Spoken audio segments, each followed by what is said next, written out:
Dans un monde où tout le monde veut vendre, peu comprennent vraiment ce que cela signifie. Ce livre n'enseigne pas des techniques. Il révèle un art oublié, celui de comprendre l'âme humaine. Le don de vendre n'est pas un simple manuel, c'est un voyage intérieur. Il nous apprend que la véritable persuasion ne naît pas des mots, mais de la vibration de la sincérité. Dans ces pages, John E. Kennedy dévoile le secret des plus grands vendeurs. Ce ne sont pas des manipulateurs, mais des éveilleurs. Bienvenue dans les rares livres où chaque lecture éclaire l'esprit, élève la conscience et transforme la manière dont nous voyons le monde et les autres. Introduction. Vendre, c'est avant tout comprendre l'âme humaine.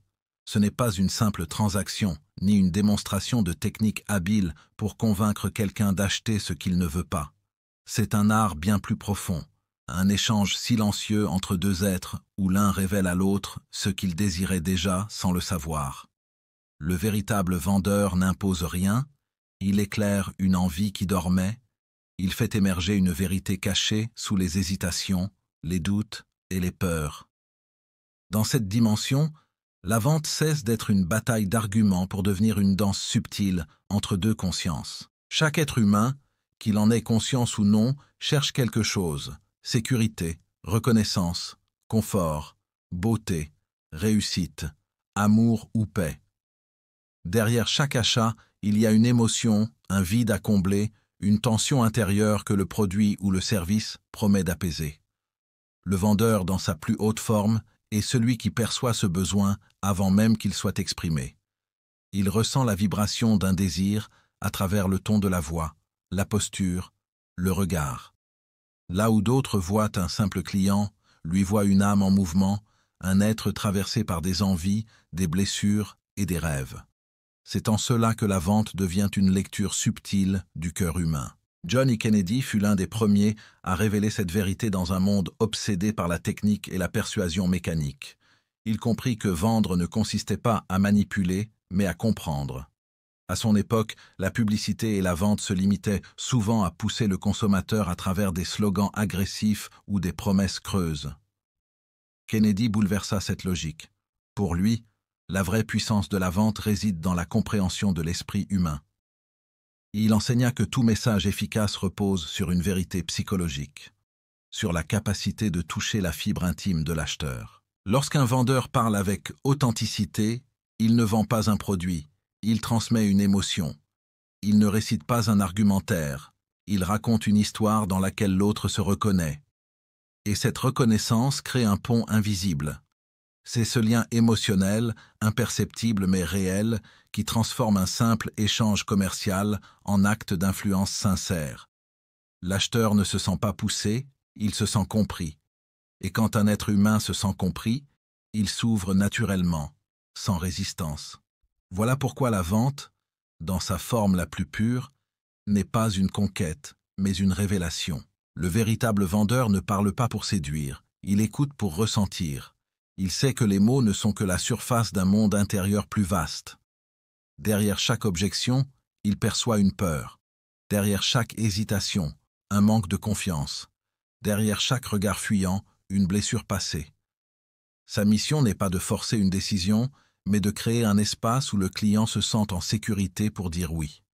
Le bon vendeur ne cherche pas à convaincre, il cherche à comprendre.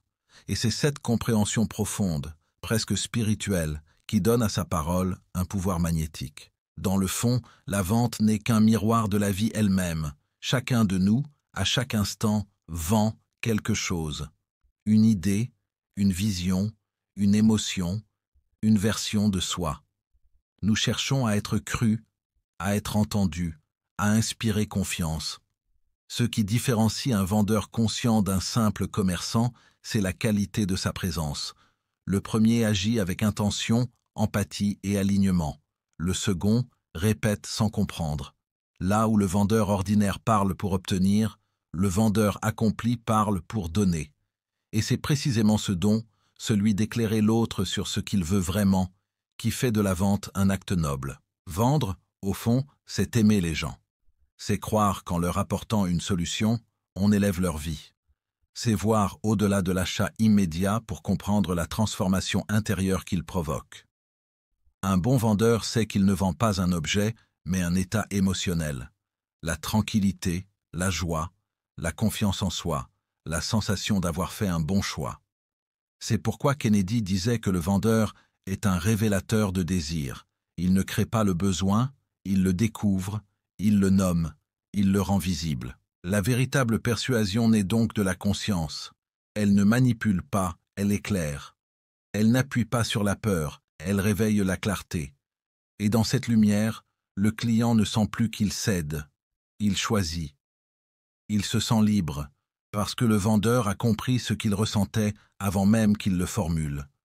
Voilà la nouvelle ère de la persuasion consciente que Kennedy annonçait. Une ère où vendre devient un art spirituel, une écoute profonde, une connexion d'âme à âme. Car celui qui comprend vraiment l'autre n'a plus besoin de le convaincre. Il lui rappelle simplement ce qu'il savait déjà au fond de lui. Chapitre 1. La vibration du désir. Avant qu'un mot ne soit échangé, avant même qu'une idée de vente ne traverse l'esprit du client, quelque chose de plus profond s'anime en lui. Une vibration subtile, une impulsion émotionnelle que l'on appelle le désir. Ce n'est pas une pensée consciente, ni un raisonnement logique, mais une onde intérieure qui naît bien avant la décision d'acheter. C'est cette vibration que le véritable vendeur doit apprendre à ressentir, à reconnaître et à amplifier. Car tout acte d'achat est d'abord un acte émotionnel avant d'être une transaction. L'argent n'est qu'un langage secondaire. La première langue de la vente, c'est le cœur. Le désir est une force mystérieuse. Il se glisse dans le regard d'un client lorsqu'il contemple quelque chose qui l'attire sans pouvoir l'expliquer. Il se manifeste dans le silence avant la parole, dans le battement de paupières, dans la respiration qui s'accélère imperceptiblement. L'être humain n'est pas rationnel dans ses choix, il est mu par des émotions, puis justifie ensuite ses décisions par la raison. Ce que Kennedy avait compris, c'est que le vendeur qui se limite à parler au mental du client échoue, tandis que celui qui parle à son cœur réussit sans effort apparent. Parce qu'il ne vend pas un produit, il répond à une vibration intérieure, il entre en résonance avec ce que le client ressent au plus profond. Pour percevoir cette vibration du désir, il faut d'abord apprendre à écouter autrement.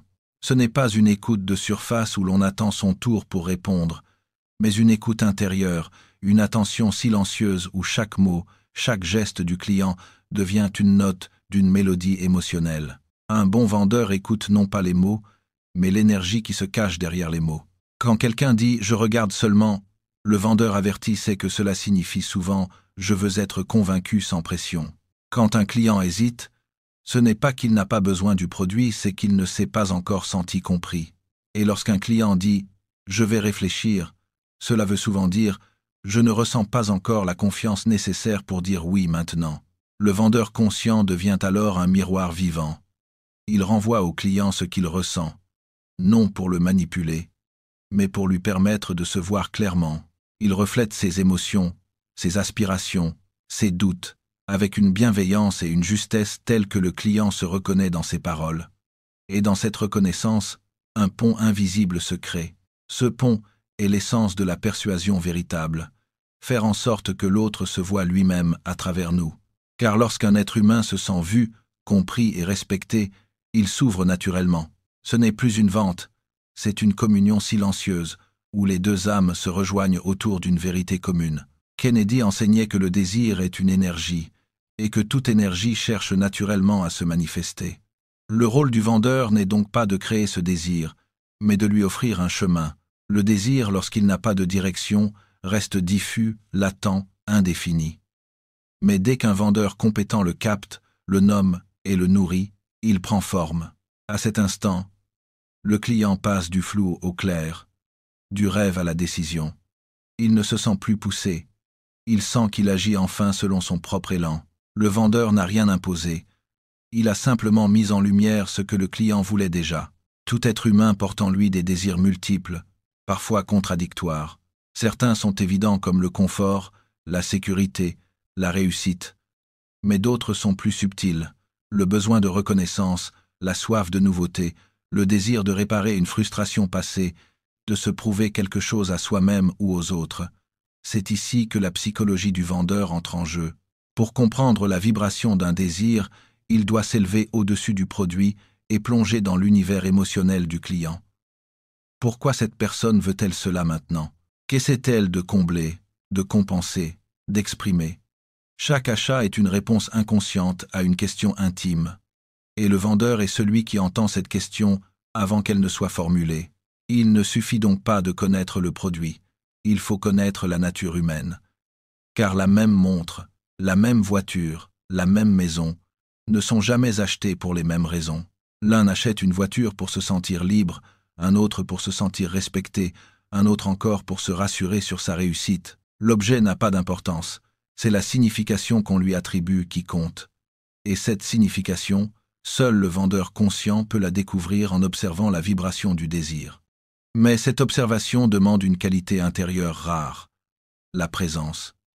Être présent, c'est être pleinement là, sans attente, sans peur de perdre la vente, sans masque. C'est se connecter à l'instant, à la personne en face de soi, comme si elle était la seule au monde. Cette présence crée un champ énergétique dans lequel le client sent qu'il peut se détendre, qu'il ne sera pas jugé, qu'il peut être lui-même. Et c'est dans ce climat de sécurité émotionnelle que le désir se dévoile naturellement.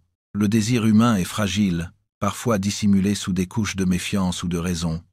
L'acheteur moderne, bombardé de publicité, se méfie de tout ce qui ressemble à de la manipulation. C'est pourquoi le vendeur d'aujourd'hui doit être psychologue avant d'être technicien. Il doit comprendre les émotions qui traversent le client. La peur de se tromper, la peur d'être dupe, la peur de regretter. Ce sont ces émotions, et non le prix ou les caractéristiques du produit, qui déterminent la décision finale. Quand un vendeur sait apaiser ses peurs, la porte du cœur s'ouvre. Et une fois cette porte ouverte, le désir trouve naturellement son expression dans l'acte d'achat. La vibration du désir est une fréquence subtile, semblable à une note musicale. Quand le vendeur entre en résonance avec cette note, la relation devient fluide, harmonieuse. Mais s'il est désaccordé, s'il parle trop vite, s'il force, s'il cherche à gagner au lieu de comprendre la dissonance, se crée immédiatement. Le client le ressent instinctivement, même sans savoir pourquoi. Il se ferme, il résiste, il dit « je vais réfléchir ». Ce n'est pas le produit qui a échoué, c'est la vibration qui s'est rompue. Ainsi, le vendeur doit d'abord se calibrer intérieurement.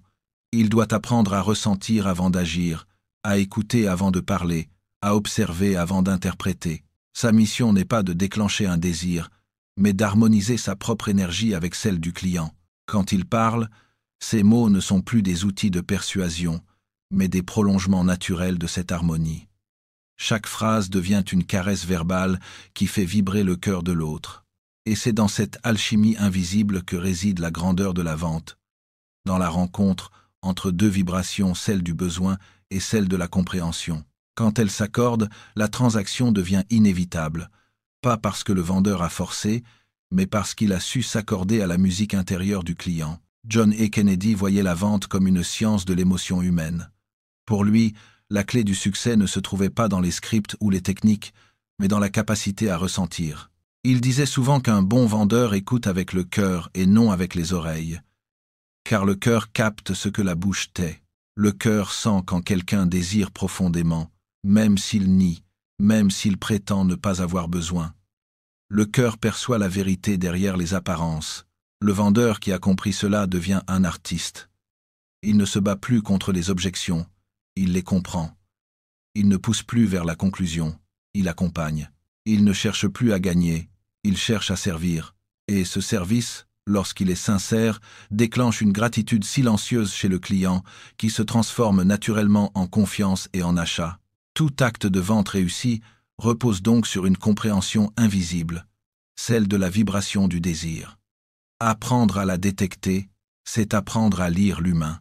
C'est comprendre que derrière chaque choix matériel se cache une quête spirituelle. Derrière chaque besoin exprimé se dissimule une émotion ancienne. Le vendeur conscient, en s'accordant à cette vibration, ne vend plus seulement un produit, il offre une réponse à une attente de l'âme. Dans le silence d'un échange, avant le premier mot, quelque chose se passe, une connexion s'établit. Une résonance subtile unit deux êtres, comme deux instruments qui se répondent. Cette vibration-là, c'est le cœur battant de toute vente authentique.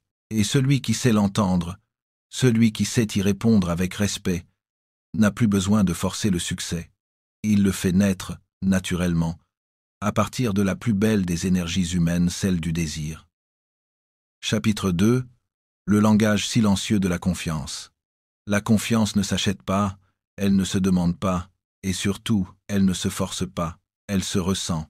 Dans le monde de la vente, où chaque mot peut être interprété, chaque geste observé, la confiance devient l'élément invisible qui fait toute la différence. John E. Kennedy le savait. Avant même que le client n'entende vos arguments, il a déjà décidé s'il peut vous croire. Cette décision se prend en quelques secondes, sans réflexion, dans cette zone mystérieuse où l'intuition précède la raison. Voilà pourquoi les mots comptent peu, et que ce qui vend véritablement, c'est le ton, le regard, l'attitude, et cette intention silencieuse qui habite celui qui parle. Un vendeur peut réciter les meilleures formules, présenter le produit le plus exceptionnel, vanter les qualités les plus brillantes, mais si quelque chose en lui sonne faux, la magie se brise. Le client ne sait pas toujours pourquoi il se méfie, il ressent simplement un léger malaise, une vibration discordante. Ce malaise est l'écho d'une dissonance entre les mots et l'énergie qui les porte, car l'être humain, bien avant d'apprendre à parler, a appris à ressentir. Le nourrisson reconnaît la voix rassurante de sa mère, non pas pour ses mots, mais pour la douceur qu'elle dégage.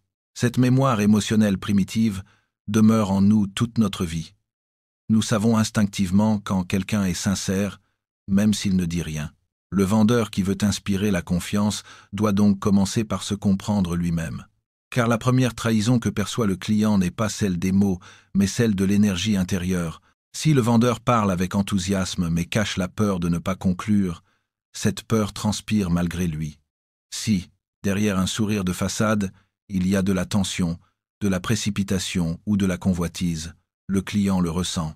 L'inconscient est un détecteur d'authenticité redoutable. Il perçoit ce qui n'est pas aligné, ce qui sonne creux, ce qui ment, même inconsciemment. La confiance ne naît donc pas de la technique, mais de la cohérence. Être cohérent, c'est dire ce que l'on pense, penser ce que l'on dit, et agir selon ce que l'on croit. Kennedy insistait sur un point fondamental. La vente est une communication énergétique avant d'être verbale. Le ton de la voix, la posture du corps, le rythme des gestes, la respiration, tout parle. Le client ne lit pas vos arguments, il lit votre vibration. Et dans cette lecture silencieuse, il détecte en une fraction de seconde si vous êtes dans l'authenticité ou dans la simulation.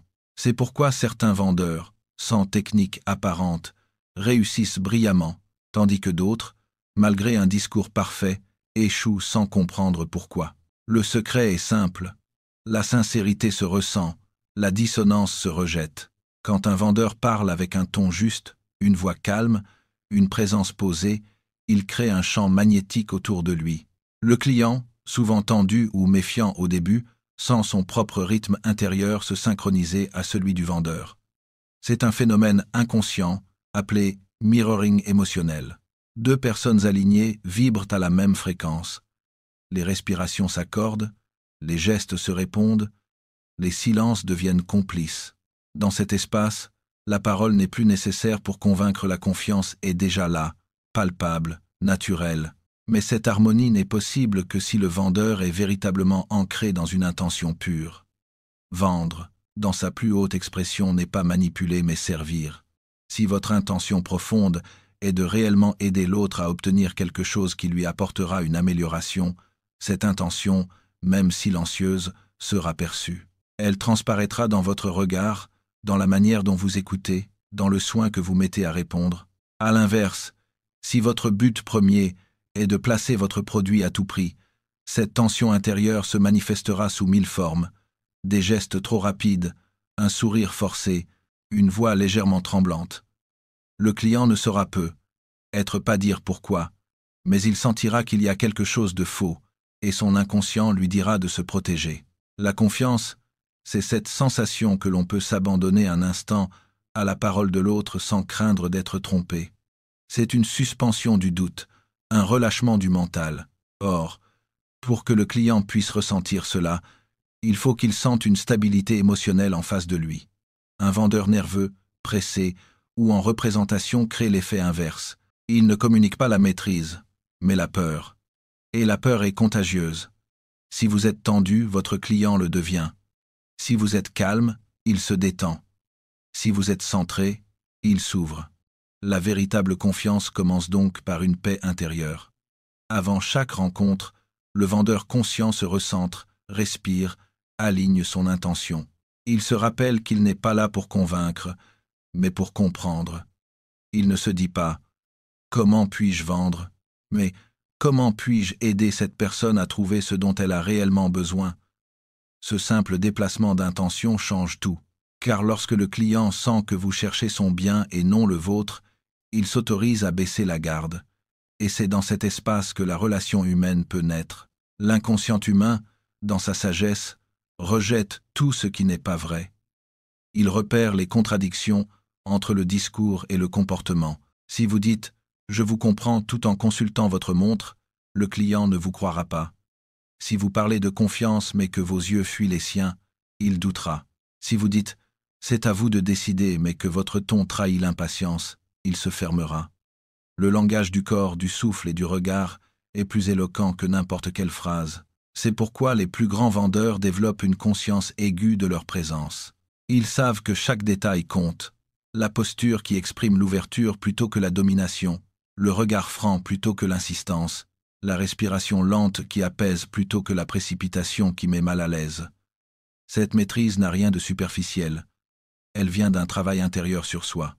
Car pour inspirer confiance, il faut d'abord être en paix avec sa propre vérité. On ne peut pas transmettre ce que l'on ne porte pas en soi. Kennedy observait que les meilleurs vendeurs ne parlaient pas forcément beaucoup. Ils savaient créer un silence habité, un espace dans lequel le client se sentait écouté sans être jugé. Dans ce silence, quelque chose d'essentiel se produit. Le client entend sa propre voix intérieure. Il commence à s'écouter lui-même, à comprendre ce qu'il désire vraiment. Le vendeur, par sa présence tranquille, devient le catalyseur de cette introspection. Il n'a pas besoin de parler fort, ni de convaincre, il suffit qu'il soit vrai. Être vrai, c'est ne pas jouer un rôle. C'est oser être soi, même dans l'incertitude. C'est parler avec son cœur, et non avec son ego. La vente, vue sous cet angle, devient un acte spirituel. Une rencontre entre deux consciences cherchant un terrain de vérité commune. Le vendeur n'essaie pas d'imposer sa vision, il cherche l'harmonie. Il écoute avec une attention sincère, sans interrompre, sans projeter. Et parce qu'il écoute vraiment, le client sent qu'il peut se livrer. Ce sentiment d'être compris est le premier pas vers la confiance. La confiance ne se gagne pas une fois pour toutes. Elle se construit à chaque instant, par des gestes simples, un regard franc, une promesse tenue, une écoute attentive, une parole donnée et respectée. Le client se souviendra toujours de ce qu'il a ressenti en votre présence, plus que de ce que vous avez dit. Et ce souvenir émotionnel, qu'il soit positif ou négatif, déterminera la relation future. Beaucoup pensent que la vente se joue au moment de la signature. Kennedy affirmait le contraire. La vente se joue dans les 10 premières secondes, avant même que le client ne comprenne pourquoi il a confiance. C'est là que tout se décide, dans ce micro-espace de ressenti où l'inconscient évalue votre sincérité. Cette évaluation n'est pas rationnelle, elle est instinctive. Et ce que le client ressent au niveau instinctif, aucune argumentation ne peut le contredire. Ainsi, la clé du langage silencieux de la confiance, c'est la congruence. Être congruent, c'est être aligné entre ce que l'on pense, ce que l'on dit et ce que l'on fait. C'est ne pas feindre l'assurance quand on doute, mais reconnaître avec humilité ce que l'on ignore. C'est ne pas promettre plus que l'on peut tenir. C'est refuser la dissimulation, même quand elle semble avantageuse à court terme. Cette intégrité se perçoit, et c'est elle qui crée la confiance durable. Le client n'achète pas seulement un produit, il achète une émotion, une certitude, un sentiment de sécurité. Il veut sentir qu'en vous faisant confiance, il ne sera pas trahi. C'est pourquoi la transparence devient l'arme la plus puissante du vendeur authentique. Dire la vérité, même si elle ne plaît pas toujours, est infiniment plus convaincant que d'embellir la réalité, car la vérité a une vibration propre, elle apaise. Le mensonge, lui, crée toujours une tension perceptible. John E. Kennedy voyait dans la confiance le cœur battant de toute relation commerciale. Pour lui, vendre, c'était tisser un lien humain avant de conclure une affaire.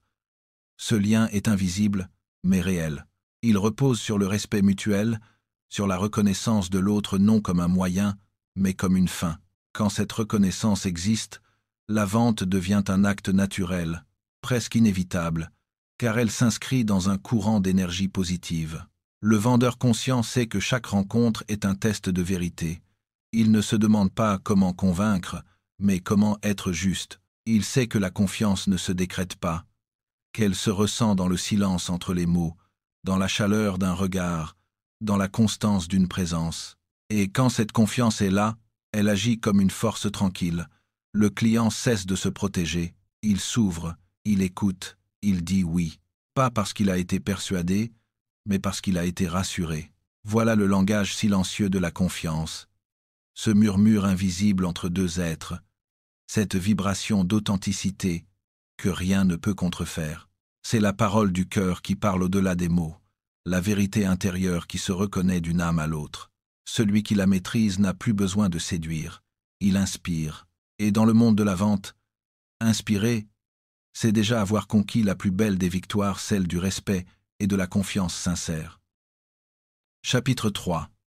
L'art d'écouter au-delà des mots.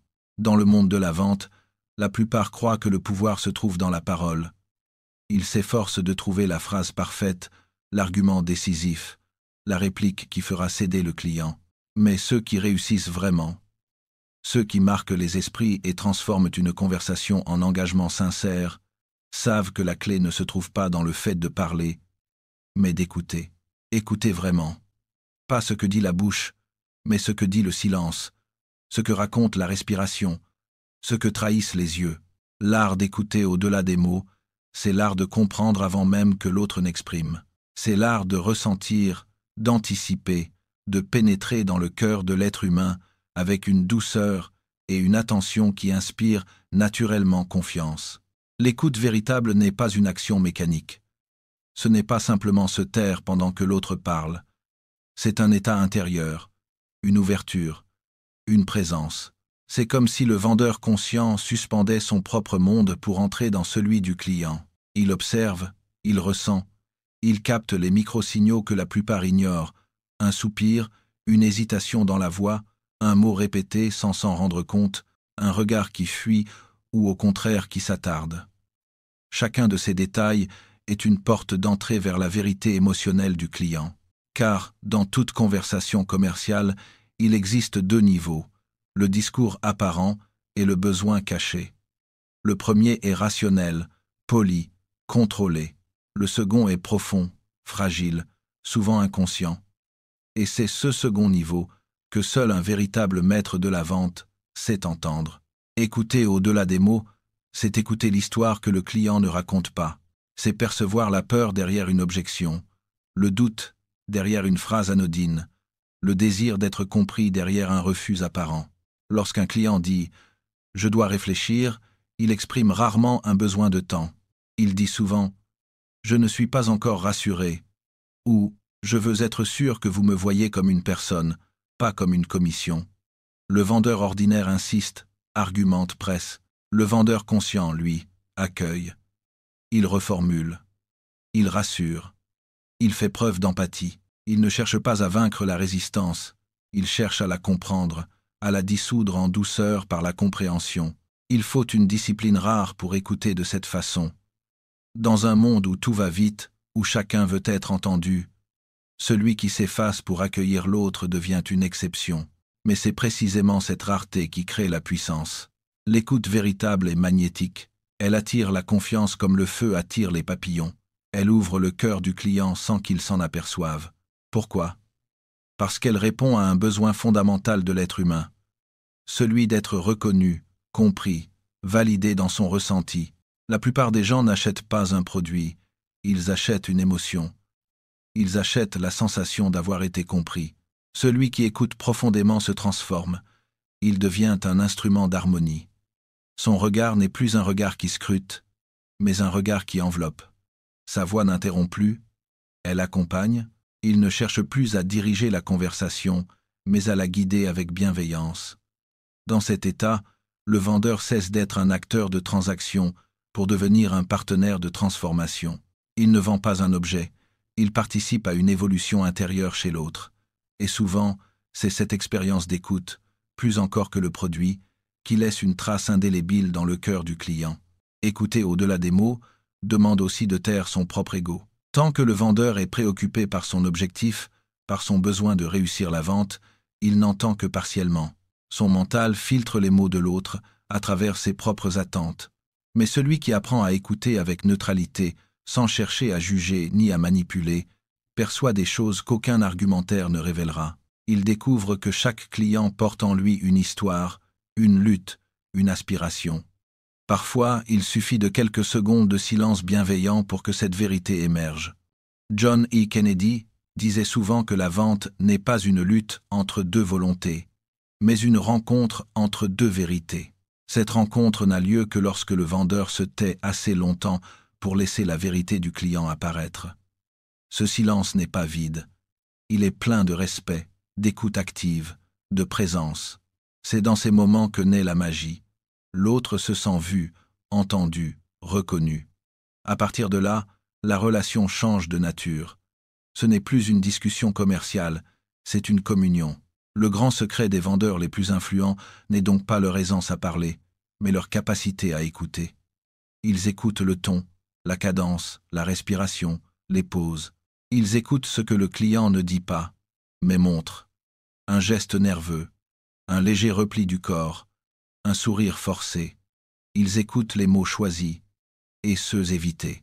Tout cela devient pour eux une carte du territoire émotionnel du client, et c'est à partir de cette carte qu'ils construisent leur approche adaptée, humaine, juste. Écouter au-delà des mots, c'est aussi savoir se connecter à soi-même. Celui qui n'est pas en paix intérieurement ne peut pas écouter vraiment. Il projette, il interprète, il déforme. Le silence intérieur est la condition préalable à l'écoute profonde. Plus le vendeur est calme, aligné, plus son oreille devient fine. Il capte ce que d'autres ne perçoivent pas.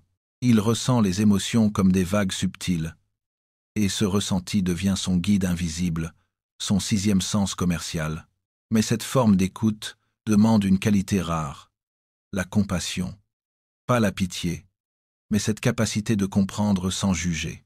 Car derrière chaque client, il y a un être humain, avec ses peurs, ses blessures, ses rêves. Le vendeur qui écoute avec compassion devient un guérisseur discret. Il apaise, il redonne confiance. Et dans cette atmosphère de confiance, la vente se fait naturellement, sans forcer, sans convaincre. Les meilleurs vendeurs ne sont pas ceux qui parlent le mieux, mais ceux qui font parler les autres. Ils posent les bonnes questions, mais surtout, ils savent se taire au bon moment. Ils laissent le client vider son cœur, exprimer ses doutes, se convaincre lui-même. Ils savent que la parole du client a plus de poids que la leur, car ce n'est pas celui qui parle le plus qui a raison, mais celui qui se sent entendu. L'écoute au-delà des mots, c'est donc plus qu'une technique, c'est une philosophie de vie. C'est choisir de mettre l'autre au centre. C'est croire que comprendre est plus important que persuader. C'est découvrir que la vraie force du vendeur réside dans sa capacité à ressentir avant d'agir, à accueillir avant de répondre, à comprendre avant de conclure. Dans ce silence attentif se cache la plus grande puissance de persuasion, celle qui naît du respect, de l'empathie et de la connexion authentique. Car au fond, vendre n'est rien d'autre que cela. Créer un espace où deux âmes se rencontrent, se comprennent et avancent ensemble vers un même but. Et dans ce face-à-face sincère, ce n'est pas le meilleur parleur qui gagne, mais celui qui écoute le plus profondément. Chapitre 4. L'ego, ennemi du vendeur. Le plus grand obstacle à la réussite d'un vendeur ne se trouve pas dans la concurrence, ni dans les objections des clients, ni dans les crises économiques. Non, l'adversaire le plus redoutable réside à l'intérieur même de celui qui vend, c'est l'ego. Cet ego subtil, déguisé en ambition, en confiance excessive ou en besoin de reconnaissance, qui pousse à vouloir convaincre plutôt que comprendre, à briller plutôt qu'aider, à prouver plutôt qu'écouter. Et tant que cet ego reste aux commandes, la vente perd son âme, car on ne peut servir deux maîtres à la fois, son orgueil et le bien du client. Le véritable vendeur celui qui inspire et transforme, a compris que la persuasion n'est pas une guerre à gagner, mais une danse à accompagner. L'ego aime dominer. Il veut avoir raison, il veut imposer sa vérité, il veut sentir qu'il contrôle la situation. Dans le contexte de la vente, cela se traduit par un excès d'arguments, un besoin de tout expliquer, de tout justifier, de démontrer que son produit est le meilleur, que son opinion est la plus éclairée. Mais ce besoin de convaincre à tout prix crée une tension invisible. Le client se sent réduit, pressé, piégé. Plus le vendeur parle, plus l'autre se ferme. Plus il insiste, plus l'autre se défend. Car personne n'aime se sentir manipulé ou forcé à penser d'une certaine manière. Le désir d'achat, pour naître, a besoin d'espace. L'ego, lui, occupe tout l'espace. L'humilité, au contraire, ouvre les portes. L'humilité n'est pas faiblesse, elle est puissance tranquille. Elle permet au vendeur de se détacher de l'idée de performer pour simplement se concentrer sur la compréhension de l'autre. L'humilité dit « Je ne suis pas là pour te prouver quelque chose. Je suis là pour t'écouter, te comprendre et t'aider à voir plus clair. » Cette posture désarme, car elle rompt avec le schéma classique du vendeur en représentation. L'humilité rend le vendeur humain et donc accessible. Elle transforme une transaction en relation, une argumentation en dialogue. John E. Kennedy enseignait que l'ego est l'ennemi silencieux de la persuasion. L'ego empêche d'entendre les véritables besoins du client car il détourne l'attention vers soi.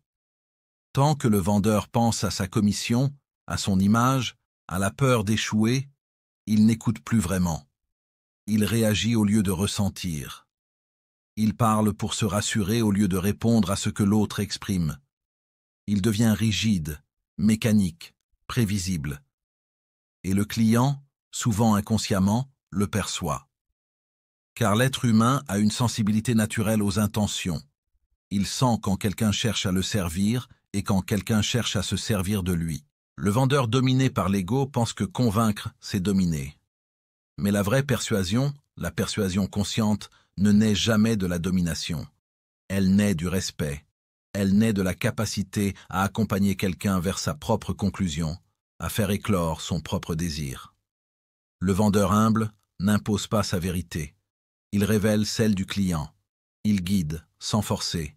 Il éclaire, sans aveugler. Il sait que la décision appartient toujours à l'autre. Et cette liberté donnée devient paradoxalement sa plus grande force. Quand l'ego est au centre, tout devient personnel. Une objection devient une attaque. Un refus devient une humiliation. Un client difficile devient un ennemi à vaincre. Mais lorsque l'ego se tait, le vendeur comprend que rien n'est personnel. Chaque non n'est qu'une étape. Chaque résistance n'est qu'une peur à apaiser. Chaque hésitation n'est qu'un signe d'humanité. Le vendeur libre de son ego reste calme, stable, centré. Il ne se laisse pas emporter par le besoin de prouver sa valeur. Il n'a plus rien à défendre, donc il peut tout entendre. Et c'est précisément cette sérénité qui crée la confiance. L'ego empêche aussi la croissance, car celui qui croit tout savoir, qui pense déjà être le meilleur, ne progresse plus. Il répète les mêmes gestes, les mêmes phrases, persuadé que son style est infaillible. Mais la réalité du marché, comme celle des relations humaines, change sans cesse. Le vendeur qui apprend à se remettre en question, à observer, à s'adapter, celui-là reste vivant. L'humilité devient alors le moteur de son évolution. Elle lui permet d'apprendre de ses erreurs, d'écouter les retours, de s'enrichir des expériences des autres. Le vendeur orgueilleux s'enferme dans sa propre image. Le vendeur humble s'élève grâce à la réalité. L'ego est aussi le père du stress, car il veut contrôler l'incontrôlable. Il veut que chaque rendez-vous aboutisse, que chaque prospect dise oui. Et lorsque cela n'arrive pas, il se crispe, se juge, se compare. L'humilité, elle, accepte la vie telle qu'elle est. Elle reconnaît que l'on peut tout donner sans tout obtenir. Elle fait confiance au processus. Le vendeur libéré de l'ego sait que chaque interaction a une valeur, même si elle ne se conclut pas par une signature. Parfois, semer une graine vaut plus que récolter trop tôt. Mais pourquoi l'ego est-il si difficile à dompter? Parce qu'il se cache souvent derrière des masques séduisants.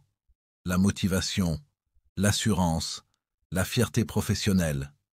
Ces qualités, en apparence positives, deviennent des pièges lorsqu'elles sont alimentées par la peur de ne pas être assez. Le véritable professionnel, lui, n'a rien à prouver. Il agit par service, pas par orgueil. Il cherche la justesse, pas la gloire. Et cette pureté d'intention le rend naturellement charismatique. Car rien n'est plus attirant qu'une personne qui n'a pas besoin d'impressionner pour inspirer. L'humilité ne signifie pas se rabaisser ou manquer de confiance. C'est simplement reconnaître que la vente n'est pas à propos de soi. C'est à propos de l'autre. C'est comprendre que le rôle du vendeur est de créer un pont entre un besoin et une solution, entre une aspiration et une réponse. Ce pont ne peut être solide que s'il repose sur la sincérité. Et la sincérité ne peut exister que lorsque l'ego se retire. L'ego ment, même sans le vouloir. L'humilité dit toujours la vérité. Le vendeur qui transcende son ego devient un observateur attentif. Il se concentre sur les micro-réactions du client, il adapte son ton, il ressent l'énergie de la pièce. Il n'a pas besoin de convaincre, car il incarne déjà la confiance. Il ne cherche pas à plaire, car il est déjà aligné. Et c'est cette authenticité qui touche, qui rassure, qui donne envie d'acheter. Le client ne se sent plus en face d'un vendeur, mais d'un être humain en mission de service. Quand l'ego se retire, la vente devient une expérience spirituelle. Oui, spirituelle, car elle relie deux volontés dans un même mouvement d'échange et de croissance. L'un donne, l'autre reçoit, mais dans ce processus, les deux s'élèvent. L'un apprend à offrir avec sincérité, l'autre apprend à recevoir avec confiance. C'est dans cet espace que la magie de la vente consciente opère. Il faut du courage pour dompter son ego, car cela demande de se regarder en face, de reconnaître ses failles, ses insécurités, ses désirs cachés. Cela demande d'accepter que le succès le plus durable ne vient pas de la conquête des autres, mais de la maîtrise de soi. Kennedy voyait la vente comme une école de transformation personnelle. Chaque client devient un miroir, chaque refus, une leçon, chaque rencontre, une opportunité d'affiner son être. Et plus le vendeur grandit intérieurement, plus ses résultats extérieurs s'élèvent. En fin de compte, le véritable vendeur n'argumente pas, il guide. Il ne cherche pas à prouver, mais à éclairer. Il ne lutte pas pour convaincre, il aide à comprendre. Il ne cherche pas la victoire, mais l'harmonie. Et cette posture, née du calme intérieur, est la plus puissante de toutes. Car dans un monde saturé de voix qui crient pour se faire entendre, celui qui parle peu mais écoute avec le cœur devient inoubliable. L'ego est le bruit. L'humilité est la musique. Le vendeur conscient choisit la musique. Chapitre 5. Le champ énergétique de la persuasion. Il existe, entre deux êtres humains, un espace invisible où tout se joue avant même que les mots ne soient prononcés. Cet espace, c'est le champ énergétique de la persuasion. Il est ce champ magnétique subtil, formé par les émotions, les pensées, l'intention et la présence. Bien avant que le vendeur n'ouvre la bouche, avant même qu'un argument ne soit formulé, le client perçoit quelque chose. Une vibration.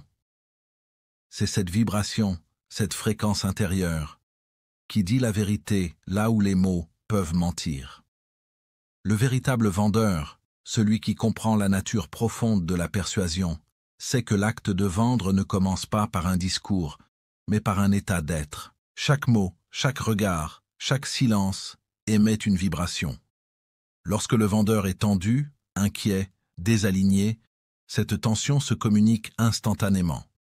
Même si le ton reste poli, même si le sourire est forcé, l'autre sent le déséquilibre. Le client ne sait peut-être pas pourquoi il se méfie, pourquoi il se ferme, mais il sent que quelque chose ne sonne pas juste. À l'inverse, lorsqu'un vendeur parle avec calme, confiance et intégrité, cette harmonie se propage autour de lui comme un parfum invisible. Les gens se détendent, s'ouvrent, se sentent compris, sans même savoir pourquoi. C'est cela, le véritable champ énergétique de la persuasion. Une influence subtile, douce, mais irrésistible, parce qu'elle vient de la cohérence intérieure. Kennedy comprenait profondément ce phénomène. Pour lui, la vente n'était pas une bataille d'arguments, mais un transfert d'énergie. Si l'esprit du vendeur est confus, ses mots le seront aussi. Si son cœur est sincère, sa voix portera cette sincérité. Ce que le client achète, ce n'est pas seulement un produit ou un service, mais l'énergie qui l'accompagne. Un vendeur calme inspire confiance. Un vendeur enthousiaste éveille le désir. Un vendeur stressé provoque la fuite. L'énergie précède toujours la logique. Tout être humain possède une sensibilité intuitive au champ énergétique d'autrui. Nous l'appelons parfois feeling, vibe, première impression. En réalité, c'est une lecture inconsciente de l'état intérieur de l'autre. Un simple regard, une poignée de main, un ton de voix suffisent à révéler l'essentiel. Et c'est pourquoi la persuasion ne peut jamais être purement technique. Aucune technique de vente ne peut compenser une énergie fausse ou déséquilibrée. Le client peut oublier ce qu'on lui a dit, mais il n'oubliera jamais ce qu'il a ressenti. Le vendeur conscient comprend donc que son principal outil n'est pas son argumentaire, mais son propre état intérieur. Avant de convaincre quelqu'un d'autre, il doit d'abord se convaincre lui-même. Avant de chercher à apaiser les doutes d'un client, il doit apaiser les siens. Avant de vouloir inspirer confiance, il doit habiter cette confiance. L'énergie que l'on émet dépend toujours de ce que l'on ressent profondément. Si le vendeur agit dans la peur, peur d'échouer, peur de décevoir, peur de manquer, il transmet cette peur, même inconsciemment. Elle se glisse dans ses gestes, ses mots, ses silences, et le client, lui, la ressent. À l'inverse, vendre dans la paix intérieure crée un impact durable. La paix est contagieuse, elle rassure, elle inspire, elle attire. Quand un vendeur parle depuis un espace de calme et de certitude, il n'a plus besoin de forcer. Les gens ressentent sa stabilité comme un refuge. Ils perçoivent que cet être ne cherche pas à les manipuler, mais à les servir. Il ne pousse pas, il propose. Il ne contraint pas, il accompagne. Sa présence devient magnétique, car elle résonne avec ce que tout être humain cherche, la sécurité, la clarté, l'honnêteté. Mais comment atteindre cet état intérieur? Comment vendre depuis la paix plutôt que depuis la peur? Cela commence par une discipline émotionnelle. Le vendeur doit apprendre à observer ses propres pensées avant d'entrer en contact avec un client.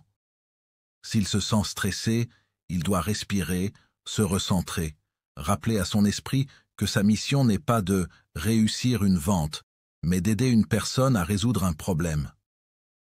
Ce simple changement d'intention modifie complètement la vibration qu'il émet, car l'énergie suit toujours l'intention. Si l'intention est pure, servir, comprendre, apporter une valeur réelle, alors le champ énergétique devient lumineux et apaisant. Chaque rencontre devient alors une forme de méditation active. Le vendeur conscient ne se laisse pas envahir par la peur du résultat. Il se concentre sur la qualité de sa présence, sur la sincérité de son écoute, sur la justesse de ses réponses. Il entre dans un état d'unité, où le temps semble ralentir, où chaque mot devient juste, où chaque geste est naturel. Dans cet état, la persuasion cesse d'être un effort, elle devient une conséquence. La vérité de son énergie attire naturellement la confiance, comme un aimant attire le métal. Il y a aussi un aspect profondément spirituel dans ce champ énergétique de la persuasion. Car ce que nous appelons influence n'est, en réalité, que la circulation de l'énergie entre deux consciences. Lorsqu'un vendeur agit avec amour de son travail, respect de l'autre et foi en ce qu'il offre, il transmet beaucoup plus qu'un argument commercial.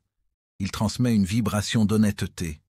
Et cette vibration touche directement l'âme du client. Les plus grandes ventes ne se font pas dans la tête, mais dans le cœur. Ce n'est pas la logique qui convainc, c'est la résonance intérieure. Kennedy enseignait que la véritable persuasion n'est jamais une conquête, mais une connexion. Et cette connexion ne peut exister que lorsque deux champs énergétiques s'accordent. Si le vendeur est centré, il attire naturellement les clients qui vibrent à la même fréquence. C'est pour cela que certains vendeurs semblent chanceux. Ils ne forcent rien, ils laissent les opportunités venir à eux simplement parce qu'ils émettent une vibration claire, cohérente, authentique.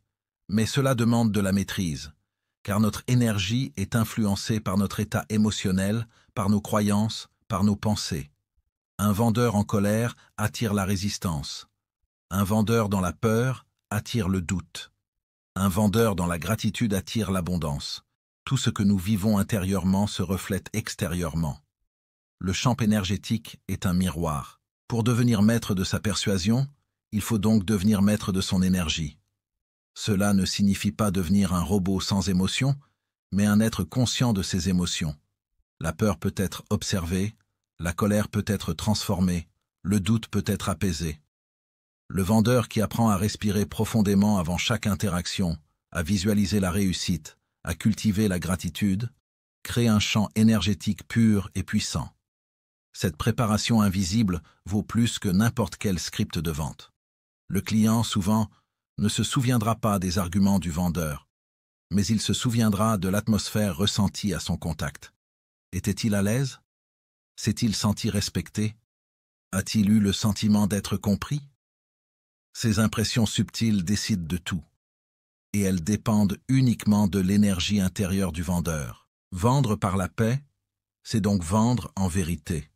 C'est dire au monde « Je crois en ce que je propose, mais je respecte ton choix ». C'est incarner une force tranquille qui ne cherche pas à convaincre, mais à inspirer.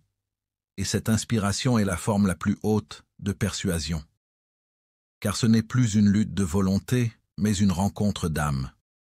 Le vendeur qui agit depuis la peur se vide, il se fatigue, il s'épuise, car il se bat contre la réalité.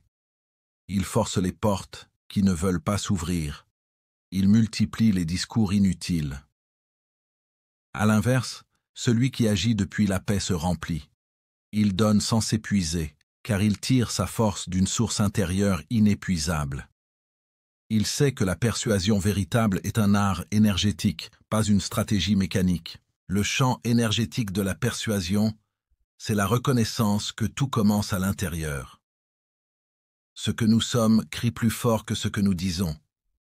Si le vendeur vibre la confiance, la compassion, la clarté, alors ces mots deviennent des instruments de lumière. S'il vibre la peur, la pression, la manipulation, alors ces mots deviennent du bruit. Tout commence par le silence intérieur, ce silence d'où jaillit la puissance tranquille de la présence authentique. Et lorsque cette présence est installée, la persuasion devient naturelle. L'autre se sent compris, respecté, en confiance. Il n'a plus besoin d'être convaincu. Il se convainc lui-même, car il ressent la vérité de l'énergie qu'on lui transmet. Ce moment, subtil et sacré, est le cœur de la vente consciente. Le vendeur ne conquiert plus le client, il l'accompagne vers sa propre clarté. Ainsi, vendre par la paix plutôt que par la peur, c'est comprendre que la véritable persuasion ne se crie pas, elle se rayonne. Elle n'est pas dans le volume de la voix, mais dans la vibration du cœur. C'est là que réside le don suprême de la vente selon Kennedy. Non pas manipuler les esprits, mais élever les âmes. Chapitre 6. L'alignement intérieur, vendre ce que l'on croit. Il existe une vérité profonde que tout grand vendeur finit par découvrir au fil du temps. On ne peut pas inspirer confiance dans quelque chose que l'on ne croit pas soi-même. La vente, dans son essence la plus pure, n'est pas une transaction commerciale, mais une transmission d'énergie. Et cette énergie ne circule librement que lorsque le vendeur est aligné avec ce qu'il propose. L'alignement intérieur, c'est cette cohérence parfaite entre ce que l'on pense, ce que l'on ressent et ce que l'on exprime. C'est la racine invisible de toute persuasion authentique. Quand elle est absente, le client le sent, même sans comprendre pourquoi.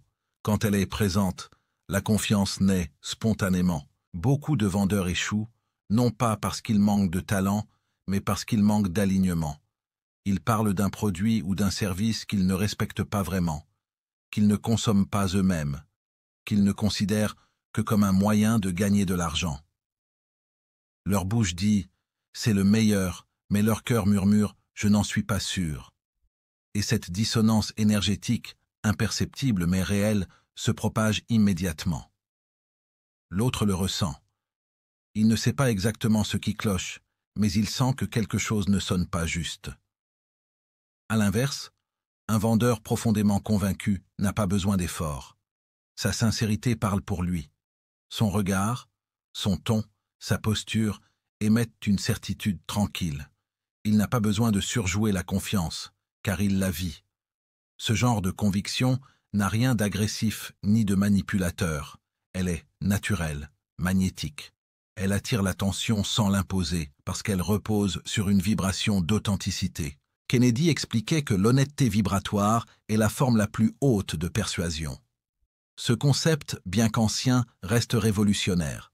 Il ne s'agit plus simplement d'être honnête dans le sens moral, mais d'être vibratoirement vrai. C'est-à-dire que chaque mot, chaque geste, chaque silence émane d'une cohérence intérieure.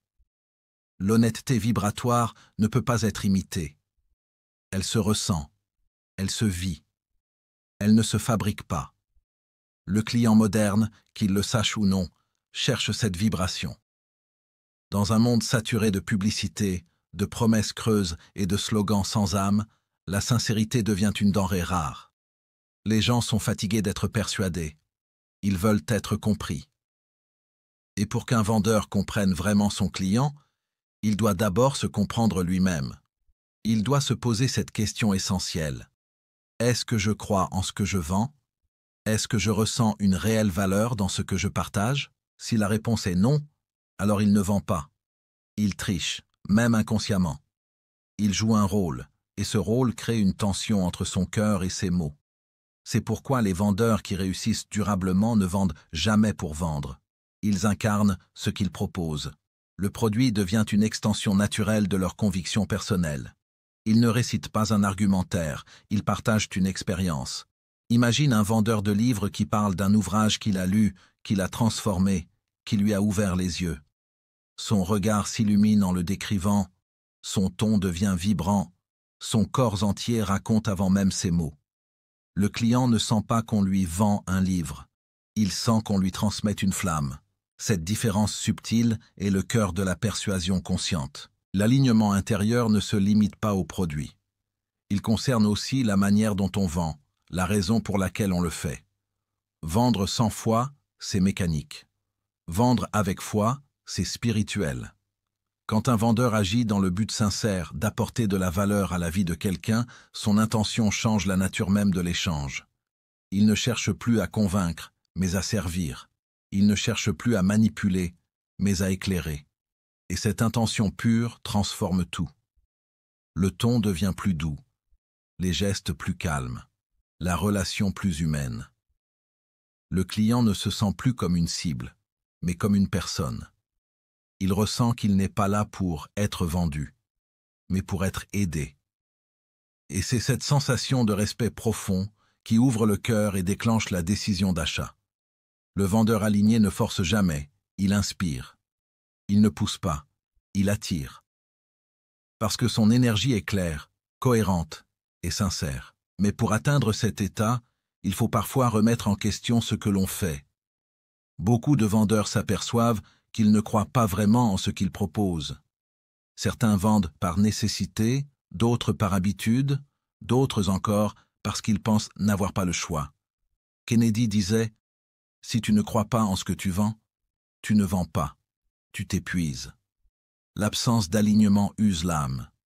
Elle crée une fatigue invisible, car chaque mot prononcé contre sa propre vérité crée une résistance intérieure. L'alignement intérieur exige du courage. Le courage de dire non à ce qui ne résonne pas. Le courage de chercher un produit, un service, une mission dans laquelle on se reconnaît vraiment. Le courage de refuser le confort du mensonge et de choisir la cohérence. Car la cohérence est la source du pouvoir personnel. Plus un être humain est aligné, plus il devient lumineux.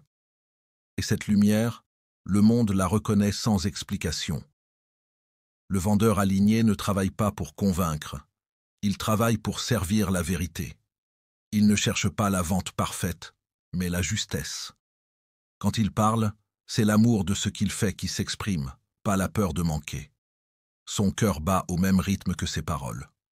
Cette unité intérieure rend sa persuasion irrésistible, non parce qu'elle manipule, mais parce qu'elle apaise. Elle dissout les résistances naturelles du client. Le secret, c'est que l'alignement crée la confiance avant même que le discours commence. Le client ne se sent pas en face d'un vendeur, mais d'un être humain vrai. Il sent qu'il n'y a pas de masque, pas de calcul, pas de pression. Ce sentiment de sécurité émotionnelle ouvre toutes les portes.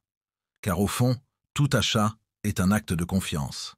Et la confiance ne peut exister que là où règne l'authenticité. Cette notion d'honnêteté vibratoire est profondément spirituelle.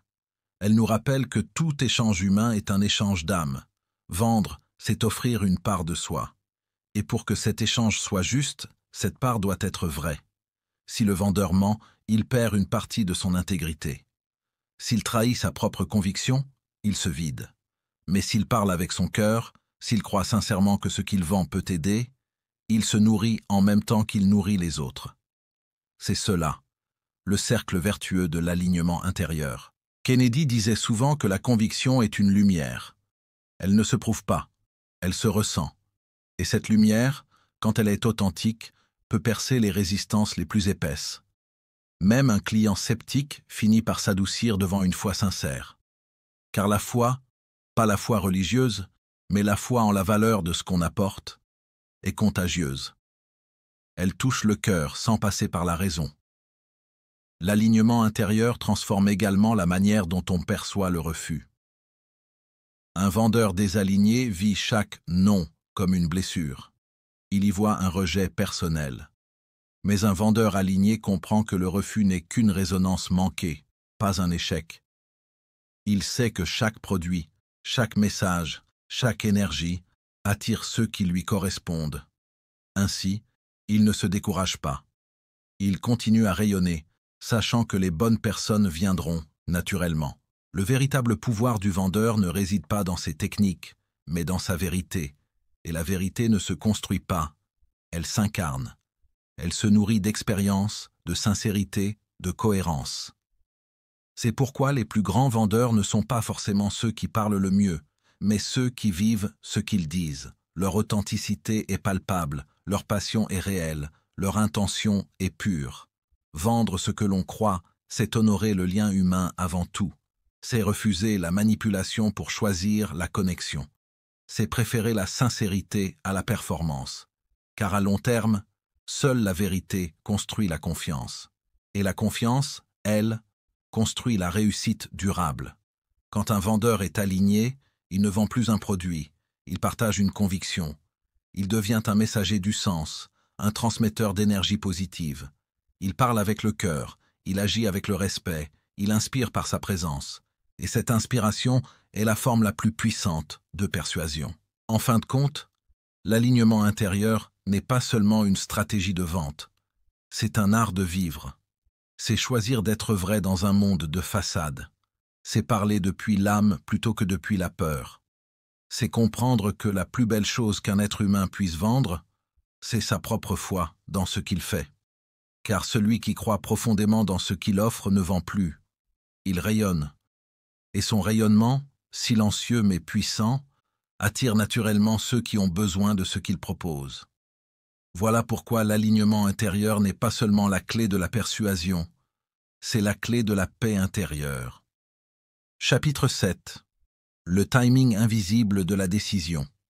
Il existe un instant mystérieux dans toute interaction humaine, une frontière silencieuse, où le doute bascule vers la certitude, où le peut-être devient un oui sincère. Cet instant, invisible mais décisif, c'est le cœur du métier de vendeur.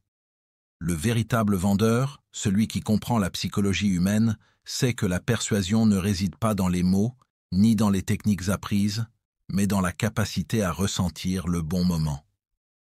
Le timing n'est pas une stratégie, c'est une intuition, un art intérieur presque spirituel. C'est la faculté rare de sentir quand l'âme de l'autre est prête à s'ouvrir. Et dans cet espace fragile, le vendeur ne pousse pas, il accompagne. Il devient le témoin d'une décision qui se forme naturellement, comme une fleur qui éclot sans contrainte. Le client ne décide jamais au hasard. Chaque décision, même la plus simple, résulte d'un long processus émotionnel, souvent inconscient. Le cerveau rationnel invente des raisons, mais le cœur décide toujours en premier. Ce que le grand vendeur comprend, c'est que le moment du oui se prépare bien avant la signature ou l'achat.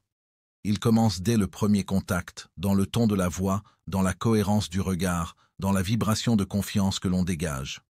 Le client sent quand on veut le convaincre, et il sent quand on veut le comprendre. Il ressent quand on le force, et il ressent quand on le respecte. Et c'est cette différence invisible qui crée ou détruit la décision. Le timing invisible, c'est la lecture du rythme émotionnel de l'autre. Certains clients ont besoin de temps pour assimiler une idée, pour se sentir en sécurité. D'autres, au contraire, décident rapidement quand l'énergie est claire et directe. Mais il n'y a pas de règle universelle, car chaque être humain danse au tempo de sa propre histoire, de ses peurs, de ses désirs et de ses blessures. Le vendeur conscient apprend à s'accorder à ce tempo intérieur. Il ne cherche pas à accélérer le rythme, il entre dans la musique du client. Il écoute non seulement les mots, mais les silences. Il observe non seulement les gestes, mais les micro-expressions. Il ressent non seulement ce qui est dit, mais ce qui se cache derrière. C'est cette écoute globale, intuitive, qui lui indique le moment juste. Forcer une décision, c'est briser la confiance. C'est comme tirer sur une plante pour la faire pousser plus vite. Elle finit par se déraciner. L'énergie d'un bon vendeur est celle de la patience. Il comprend que le non d'aujourd'hui n'est pas un refus définitif, mais parfois une étape dans le cheminement de la réflexion. Le client peut dire non, parce qu'il a peur, parce qu'il doute, parce qu'il a besoin de plus de certitude. Et dans ces moments, le vendeur sage n'insiste pas. Il reste présent. Il laisse la graine de la proposition germer doucement dans l'esprit du client. Et souvent, des jours plus tard, cette graine fleurit d'elle-même. Le client revient, prêt à acheter, parce qu'il s'est senti respecté dans son rythme. Le timing, c'est aussi la maîtrise de soi. Le vendeur impatient, nerveux, centré sur sa commission, émet une vibration de manque. Il donne l'impression qu'il a besoin du client pour se valider, et cela crée une dissonance subtile. L'acheteur, sans savoir pourquoi, se referme. À l'inverse, le vendeur aligné intérieurement agit sans tension. Il ne cherche pas à obtenir, mais à servir. Il sait que s'il apporte une réelle valeur, la décision viendra naturellement. Cette paix intérieure se transmet inconsciemment au client, qui se sent en confiance. C'est dans cette atmosphère de sérénité que naissent les meilleures ventes. Le grand secret du timing invisible, c'est la conscience du moment présent. Être attentif à ce qui se passe, ici et maintenant, sans projection, sans attente. C'est dans cette présence absolue que le vendeur perçoit les signaux subtils. Un changement de ton, une respiration différente, un regard plus doux, un léger mouvement de la tête. Ces signes minuscules annoncent souvent que la barrière intérieure du client commence à s'ouvrir. Et c'est précisément là que le vendeur agit avec délicatesse. Pas avec une phrase apprise, pas avec une technique de clôture, mais avec une phrase naturelle, sincère, qui vient du cœur. Il propose, sans imposer. Il invite, sans presser. Il offre une possibilité, non une contrainte. Kennedy disait souvent « Le bon vendeur ne déclenche pas la décision, il la révèle ». Cette phrase contient toute la philosophie du timing invisible. Il ne s'agit pas de manipuler le client, mais de créer les conditions pour qu'il s'autorise à dire oui. Car en vérité, toute décision d'achat est une autorisation intérieure. Le client ne se convainc pas qu'un produit est bon, il se convainc qu'il a le droit d'y croire.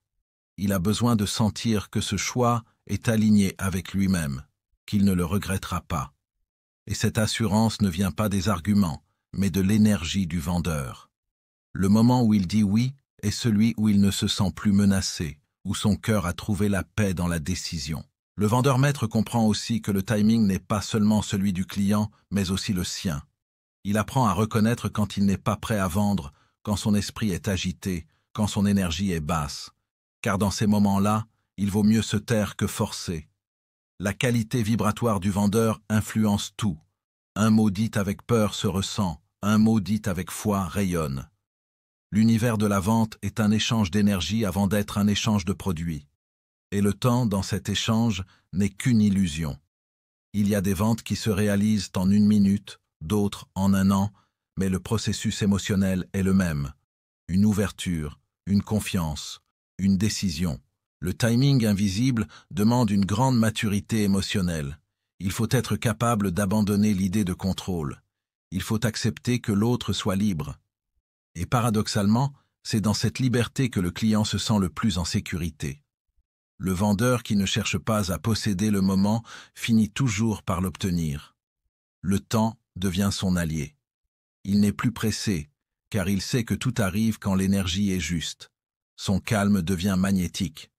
Le client, inconsciemment, perçoit cette stabilité et s'y aligne.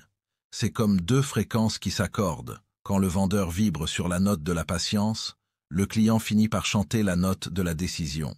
Le timing invisible, enfin, est un acte de foi. Croire que chaque rencontre a un sens. Croire que le non n'est pas une défaite, mais une étape vers un meilleur oui.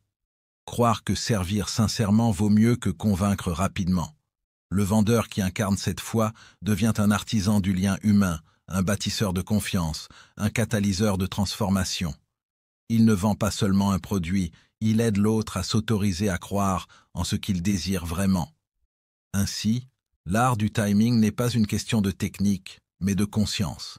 Il s'agit de sentir quand la porte du cœur est prête à s'ouvrir et d'y entrer avec douceur. Car dans toute vente véritable, il y a une rencontre d'âme, un échange d'énergie, un moment sacré où le désir trouve son expression juste. Et c'est dans ce moment, fugace mais lumineux, que le grand vendeur accomplit sa mission. Non pas vendre, mais révéler, au bon moment, la décision que le client portait déjà en lui. Chapitre 8. L'alchimie émotionnelle du vendeur maître. Il existe une force invisible qui sépare les vendeurs ordinaires des maîtres de la persuasion. Ce n'est ni le talent oratoire, ni la technique, ni même la connaissance du produit. C'est la capacité à transformer les émotions en énergie constructive. Là où beaucoup se laissent abattre par un refus, le vendeur maître y voit un enseignement. Là où d'autres se ferment sous la pression, lui s'ouvre davantage. Il sait que dans chaque interaction humaine se cache un miroir de soi, une opportunité de grandir intérieurement. La vente, pour lui, n'est pas un simple échange économique, c'est un laboratoire spirituel où s'expérimente l'alchimie la plus précieuse, celle de l'émotion transformée en sagesse. L'alchimie émotionnelle commence par une prise de conscience fondamentale. Tout vendeur, aussi compétent soit-il, rencontrera le rejet. Le non fait partie du chemin. Mais ce qui différencie les grands, c'est la manière dont ils réagissent à ce non. Le vendeur ordinaire le prend personnellement. Il se sent diminué, blessé, injustement jugé. Il pense que le client rejette sa valeur, son effort, voire sa personne. Le vendeur maître, lui, ne se laisse pas emporter par cette illusion. Il comprend que le refus ne lui appartient pas. Ce n'est pas lui qui est rejeté, mais une proposition, un moment, une émotion. Il observe la situation avec recul, sans la colorer de peur ni d'ego. Cette distance intérieure lui permet de rester centré, calme, lucide. Et c'est dans cette paix qu'il trouve sa véritable puissance. Transformer les émotions, c'est refuser d'être dominé par elles. Dans le feu de la vente, il est facile de se laisser envahir par la tension, la déception, la colère ou l'anxiété. Mais l'alchimiste émotionnel sait que chaque émotion négative contient une graine de lumière. La peur, par exemple, n'est pas un ennemi.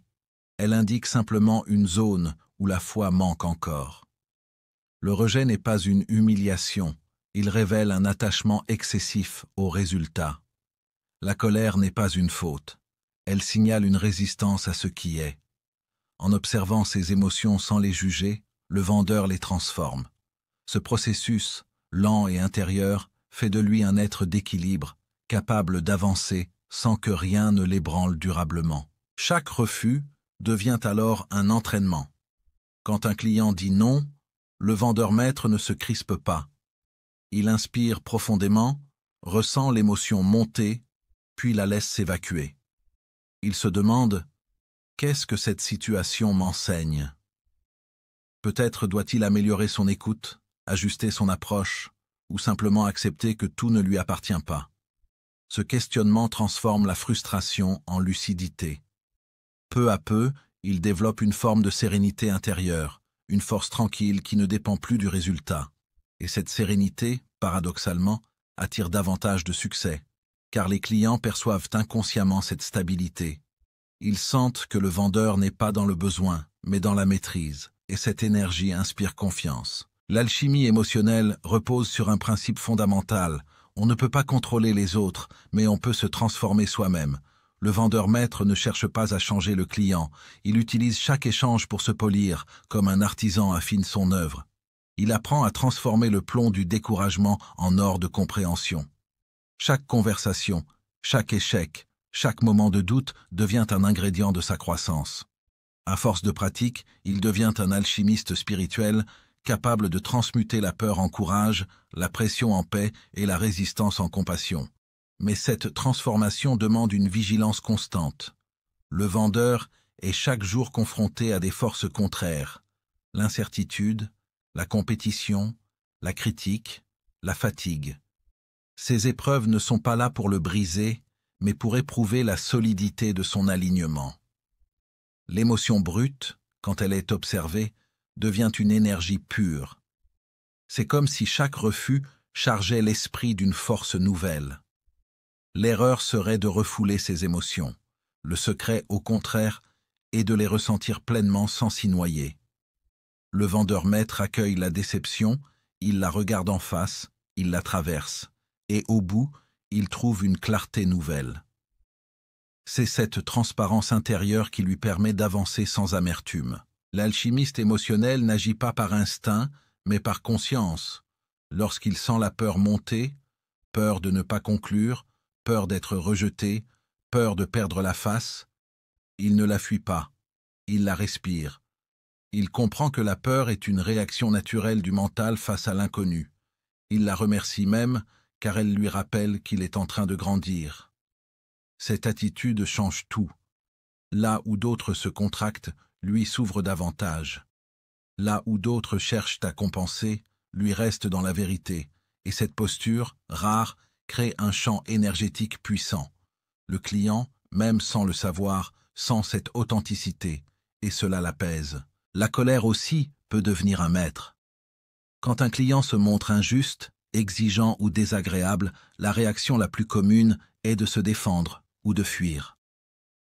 Mais le vendeur accompli choisit une autre voie, celle de la compassion. Il comprend que la colère du client ne parle pas de lui, mais de la souffrance intérieure de l'autre. En ne répondant pas à la violence par la violence, il désamorce la tension et restaure l'harmonie. C'est une véritable transmutation émotionnelle. Convertir la friction en connexion. Ce pouvoir de transformation émotionnelle rend le vendeur non seulement efficace, mais profondément humain. Le rejet, quant à lui, devient une initiation.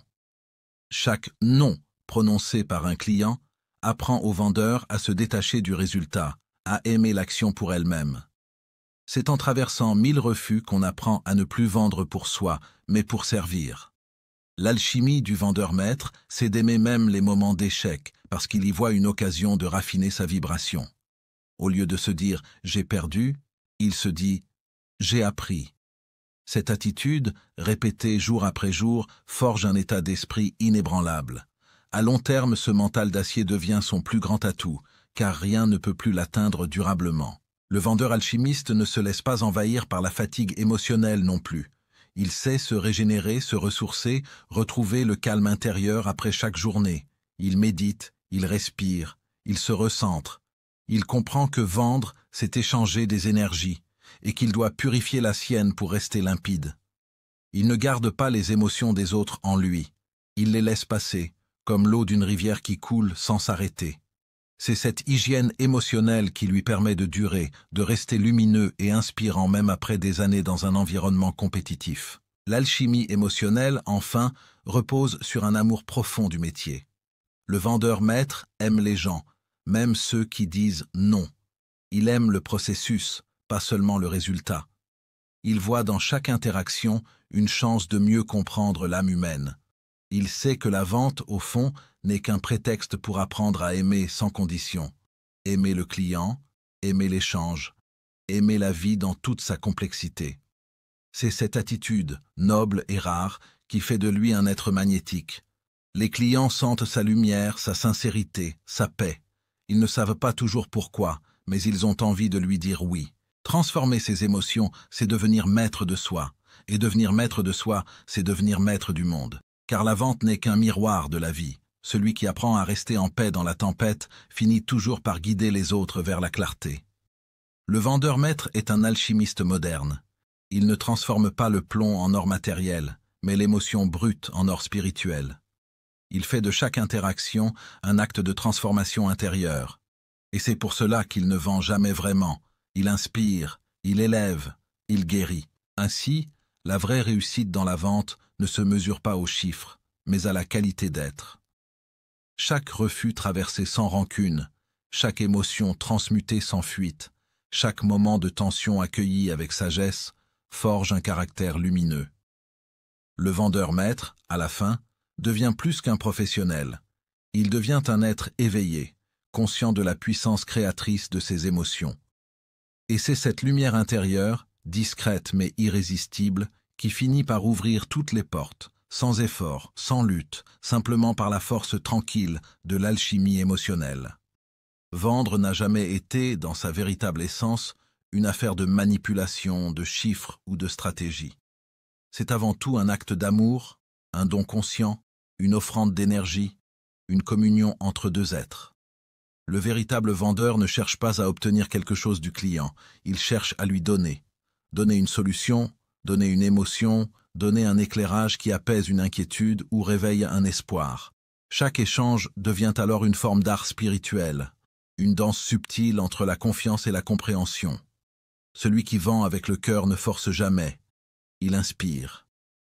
Il n'impose pas, il révèle. Et c'est cela, le véritable don de vendre, faire émerger chez l'autre la conviction qu'il mérite ce qu'il désire. John E. Kennedy, dans sa vision avant-gardiste, voyait déjà la vente non pas comme une mécanique froide, mais comme une science du cœur. Il comprenait que l'humain n'achète pas pour posséder, mais pour ressentir. Derrière chaque acte d'achat, il y a un besoin profond d'être reconnu, compris, valorisé. Le vendeur accompli, celui qui a transformé son métier en vocation, devient le catalyseur de cette transformation émotionnelle. Il ne se contente pas de proposer un produit, il offre une expérience de clarté. Il aide le client à se reconnecter à lui-même, à se souvenir de ce qu'il veut vraiment. C'est pourquoi le don de vendre est avant tout le don de voir. Voir l'autre dans sa vérité, sans jugement, sans calcul. Chaque mot prononcé dans une vente porte une vibration. Quand il vient du mental, il est sec, mécanique, sans âme. Mais quand il vient du cœur, il touche, il ouvre, il guérit parfois. Le vendeur qui parle avec amour transmet plus qu'une idée. Il transmet une énergie. C'est cette énergie que le client ressent avant même de comprendre les mots. On pourrait dire que la vente est une forme de prière silencieuse, une rencontre sincère entre deux âmes qui se cherchent, se reconnaissent, puis s'accordent sur une vérité commune. Quand cette harmonie s'installe, le « oui » n'est plus un acte de persuasion, mais un élan naturel de confiance. Le don de vendre exige donc une foi immense, foi en soi, foi en ce que l'on offre, foi en la bonté de l'échange humain. Vendre, c'est croire si fort en la valeur de ce que l'on partage qu'on en devient un canal de conviction. Celui qui doute ne peut inspirer confiance, car la confiance ne se fabrique pas, elle se rayonne. L'énergie de la foi est contagieuse. Quand un vendeur croit profondément à ce qu'il transmet, il devient un aimant. Non pas un aimant qui attire par la ruse, mais par la vérité. Il devient le reflet de ce que le client cherche sans toujours le savoir, la certitude, la paix intérieure, la cohérence entre les mots et les émotions. Cette cohérence, c'est la clé. Elle fait la différence entre un vendeur qui récite un argumentaire et un vendeur qui incarne une mission. L'un parle pour convaincre, l'autre parle pour servir. L'un cherche à gagner, l'autre cherche à élever.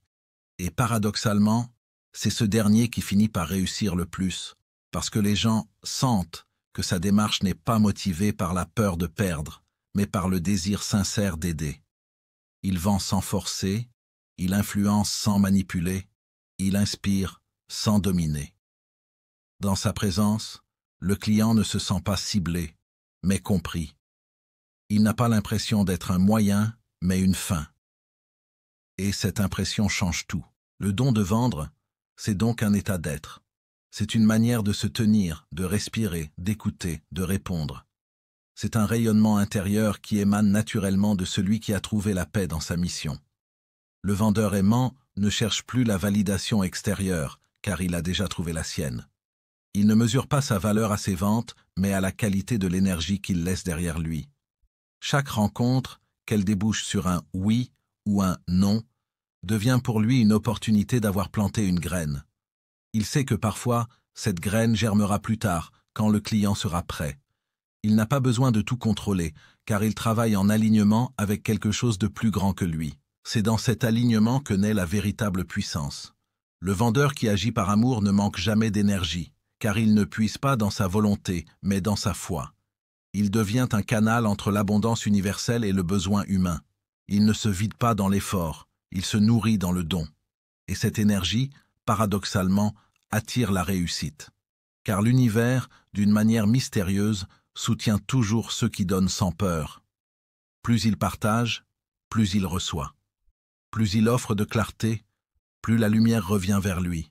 Le don de vendre, c'est aussi la capacité de transformer le commerce en conscience. Dans un monde saturé de promesses, d'illusions et de manipulations, celui qui vend avec amour devient une bouffée d'air pur. Il ne vend pas pour dominer, mais pour relier. Il ne promet pas pour séduire, mais pour libérer. Il incarne un nouveau modèle de réussite, celui où le cœur précède la stratégie et où l'authenticité devient la première des armes. Vendre, au fond, c'est transmettre de la foi. C'est dire à l'autre « Je crois en toi, je crois en ce que tu peux devenir ». C'est cette reconnaissance, silencieuse mais puissante, qui touche le cœur humain. Le client ne se souviendra peut-être pas de tes arguments, mais il se souviendra toujours de ce qu'il a ressenti à ton contact. Et s'il a ressenti la confiance, la paix, la sincérité, alors tu as déjà vendu bien plus qu'un produit. Tu as transmis une lumière. Alors, retiens cette vérité ultime. Le don de vendre est un don d'amour. C'est l'art de croire en ce que tu partages, d'y mettre ton âme entière et de laisser ton énergie faire le reste. Quand tu vends avec ton cœur, tu n'as plus besoin de convaincre, tu rayonnes, et ce rayonnement est irrésistible. Le monde n'a pas besoin de plus de vendeurs, il a besoin de plus de porteurs de lumière. Crois en ta lumière, et le monde croira en ton message.